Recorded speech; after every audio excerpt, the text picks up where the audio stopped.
बिस्मिल्लाहिर्रहमानिर्रहीम। अस्सलामु अलैकुम मुअज़्ज़ज़ सामीन, आप सबका खुशामदीद है मेरे इस चैनल एक कदम कुरान की तरफ। आज के इस वीडियो में मैं ये बताऊंगी कि सई का मसनून अमल क्या है और सई के दौरान कौन कौन सी दुआएं पढ़ें और किस तरह से सई को शुरू करें और किस तरह से सई को ख़त्म करें। तो बढ़ते हैं अपनी वीडियो की तरफ। सबसे पहले उम्रा करने वाला तवाफ़ मुकम्मल कर चुका होगा तो वो चाहे ज़मज़म पर आएगा और ज़मज़म का पानी पिएगा और ज़मज़म का पानी पीने के बाद वो सफ़ा की तरफ बढ़ेगा ताकि वो अपनी सई को मुकम्मल करे। सई करने वाला पहले नियत करेगा, नियत वो दिल में भी कर सकता है और ज़ुबान से भी अदायगी कर सकता है। फिर वो सफ़ा पहाड़ी की तरफ मुँह करेगा और सफ़ा पहाड़ी की तरफ आगे बढ़ेगा और ये दुआ पढ़ेगा, बिस्मिल्लाहि अब्दउ बिमा बदाल्लाहु बिही इन्ना सफ़ा वल मरवता मिन शआइरिल्लाह। यानी मैं अल्लाह के नाम से शुरू करता हूँ और मैं वैसे ही शुरू करता हूँ जैसे अल्लाह सुब्हानहू व तआला ने शुरू किया, क्योंकि ये कुरान शरीफ की आयत है, इन्ना सफ़ा वल मरवता मिन शआइरिल्लाह। ये सयाक़ूल के पारे में है। इसमें अल्लाह ताला ने पहले सफ़ा पहाड़ी का तज़किरा किया, फिर मरवा का तज़किरा किया। इसका मतलब ये है कि सफ़ा और मरवा अल्लाह सुब्हानहू व तआला की निशानियों में से हैं। इसलिए मुहरिम या हज करने वाला या उम्रा करने वाला सई को सफ़ा से शुरू करेगा और बिस्मिल्लाह पढ़कर ये दुआ पढ़ेगा। ये दुआ मुस्लिम शरीफ में लिखी है और यही मसनून अमल है। आप हजरात को एक मसला भी बताती चलूँ। मसला ये कि सई के दौरान बावज़ू होना सुन्नत है, फ़र्ज़ नहीं है, जबकि तवाफ़ में बावज़ू होना शर्त है। अगर तवाफ़ के दौरान वज़ू टूट गया तो आपको दोबारा से वज़ू करना है, लेकिन सई के दरमियान अगर वज़ू टूट गया तो आपको दोबारा से वज़ू नहीं करना है। लेकिन अफजल यह है कि बावज़ू रहें। सफ़ा पहाड़ी पर चढ़ना शुरू करें और सफ़ा पहाड़ी पर जब चढ़ते हुए इतनी दूर पहुँच जाएं कि खाने काबा नज़र आने लगे तो ये दुआ पढ़ें। खाने काबा की तरफ रुख करें और ये दुआ पढ़ें, ला इलाहा इल्लल्लाहु वहदहु ला शरीका लहू लहुल मुल्कु व लहुल हम्दु युहयी व युमीतु व हुवा अला कुल्ली शैइन क़दीर।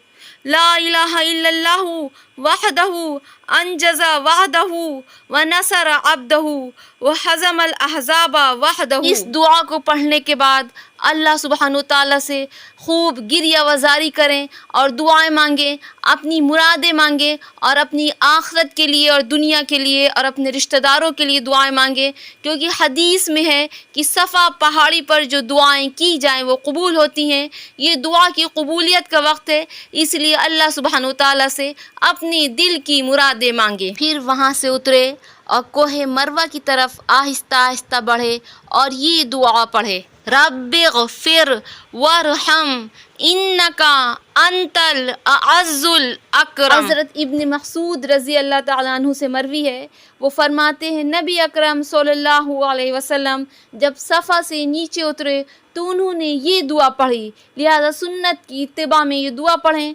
और फिर बीच दरमियान में आएंगे, वहाँ पे मीलैन अख़ज़रैन है। मीलैन अख़ज़रैन का मतलब ये है कि जो दूरी है उनमें सब्ज़ लाइट जलती रहती है, तो उसको तेज़ तेज़ चलकर पूरा करें। ये मर्दों के लिए, औरतें आहिस्ता ही चलेंगी यहाँ तक कि मीलैन अख़ज़रैन की जो 6 गज़ की मुसाफ़त है मुकम्मल करें।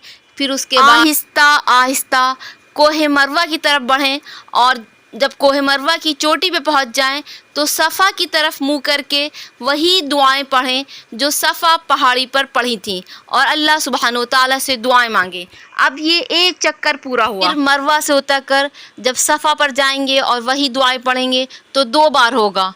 फिर सफ़ा से उतरकर फिर मरवा पहाड़ी पे चढ़ेंगे और वही दुआएं पढ़ेंगे तो 3 बार होगा। इस तरह से 7 चक्कर पूरा करें। अब उम्रे करने वाले की सई पूरी हुई। अगर उम्रा करने वाला खाली उम्रे की नियत किए है या हज व तमत्तो का इरादा किए है तो सई करने के बाद वो हल्क़ करवाएगा और हल्क़ करवाने के बाद वो एहराम को खोल देगा। हल्क़ करवाते हुए इस दुआ को पढ़ें, अल्लाहुम्मा बारिक फ़ी नफ़्सी वग़फ़िरली ज़ुनूबी वजअल बिकुल्ली शारतिन मिन्हा नूरन यौमल क़ियामा।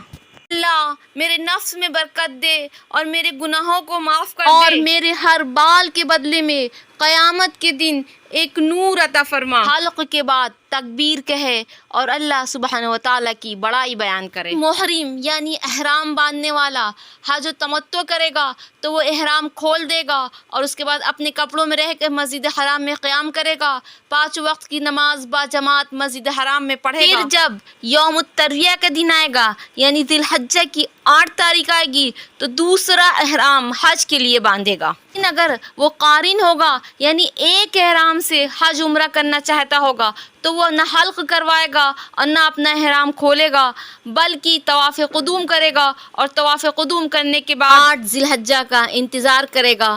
8 ذی الحجہ یعنی یوم الترویہ کے دن مینا کی طرف کوچ کرے گا اور حج کے ارکان ادا کرے گا۔ وما علینا الا البلاغ۔ السلام علیکم ورحمۃ اللہ وبرکاتہ۔